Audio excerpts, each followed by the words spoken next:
কি নাম আপনার? আমার নাম আশরাফ। এই কলার বাগ কতটুকু জায়গা কেনে? এখানে 36%। কতগুলো চারা? যারা 250+। 250 প্লাস। কতদিন হয়েছে লাগাইছেন? 3.5 থেকে 4 মাস। 4 মাস। তো 4 মাসে তো গ্রোথ ভালো না, জি। এই অবস্থা কেন? আচ্ছা, আপনার জমিতে কি কি সমস্যা বর্তমানে?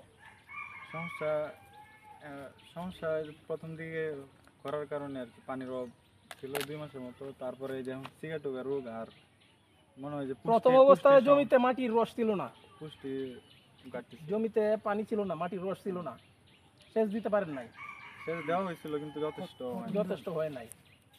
আর বর্তমানে রোগ আছে, হ্যাঁ, রোগের ওই যে পাতার মধ্যে যে হলুদ হয়ে গেছে।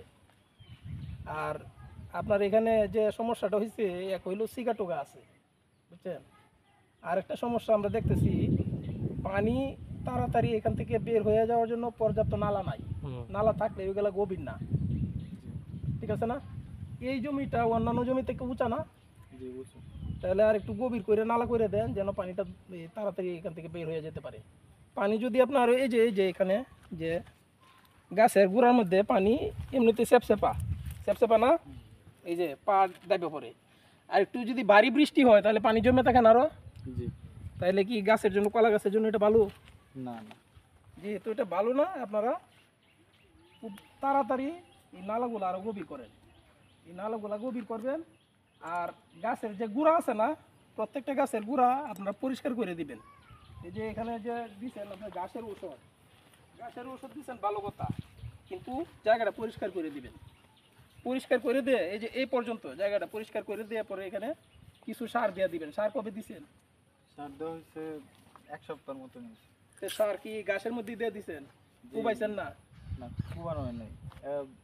অবস্থাটা এরকম ছিল না যে গাছ গাছ পরিষ্কার করার মতো সুযোগ ছিল না, জি। সেপসেপা ছিল না, চ্যাপসা ছিল না, মানে এত বৃষ্টির কারণে সুযোগই হইতেছিল না যে একটু সার দিব, এই কারণে আপনারা সার দিবেন ভালো কথা। সার দিয়া গুঁড়ার মধ্যে মাটি দিয়ে দিবেন। কলা গাছের গুঁড়ায় মাটি দিতে হয়, মাটি দিবেন। মাটি দিলে মনে করেন যে এই মাটি দিবেন আর গাছ আর একটু উপরে উঠবে, ঠিক আছে? গাছের গোড়ার মধ্যে মাটি দিয়া ডাইকে দিবেন, সার দিয়া। আর একটা হইলো নালাগুলা গভীর করে দিবেন। আর যে এই সিগাটুকা রোগটা হয়েছে, আক্রান্ত গাছের যে পাতাগুলো আছে, যেগুলা পাতা আক্রান্ত, এই পাতাগুলো অবশ্যই জমি থেকে সরাই ফেলবেন, একেবারে কেটে জমি থেকে সরাই ফেলবেন, দূরে নিয়ে এগুলা করবেন, মাটি চাপা দিবেন।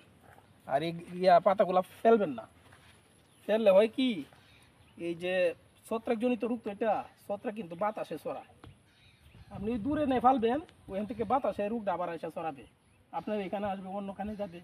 দরকারটা কি, একটু গর্ত করে মাটি চাপা দিয়ে দিবেন। আপনার প্রথম কাজ হইলো আক্রান্ত পাতাগুলা সরাইবেন। সরানোর পরে এখানে প্রপিকোনাজল গ্রুপের যে কোনো একটা ওষুধ দিবেন। সবচেয়ে মানে এই পরিচিত ওষুধ হলো টিল্ট। এটাই সবচেয়ে পরিচিত। টিল্ট না পাইলে প্রপিকোনাজল গ্রুপের অন্য কোনো কোম্পানির ওষুধ দিলেও চলবে, ঠিক আছে?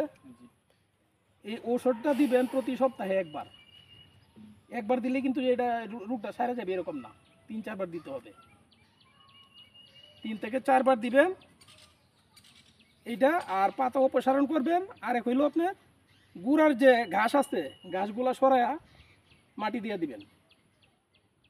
আর নালাটা আর একটু গর্ত করে দিবেন, যেন পানি না আটকে।